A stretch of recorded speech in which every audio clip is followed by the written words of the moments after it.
আমরা আশা করেছিলাম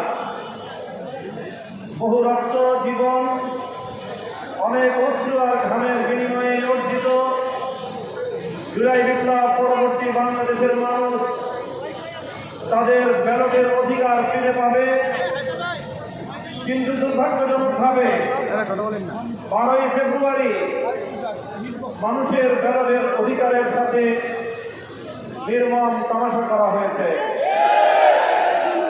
সারাদিন শান্তিপূর্ণ নির্বাচনের প্রকাশ্য নাটক সাজিয়ে সন্ধ্যার পর থেকে সূক্ষ্ম ইঞ্জিনিয়ারিংয়ের মাধ্যমে টার্গেটকৃত ব্যক্তিদেরকে জাতীয় সংসদে যাওয়ার পথে প্রতিবন্ধকতা সৃষ্টি করা হয়েছে। ডিপ স্টেটের এজেন্ডা বাস্তবায়ন করতে বাংলাদেশের জনগণের অর্থে রাজ্য প্রশাসন ব্যবহৃত হয়েছে। সিসি আপনাকে বলতে চাই, আপনার পূর্ববর্তী সিসির পরিণাম থেকে আপনি শিক্ষা গ্রহণ করুন। আমরা যে আপত্তি জানিয়েছি সঠিক তদন্ত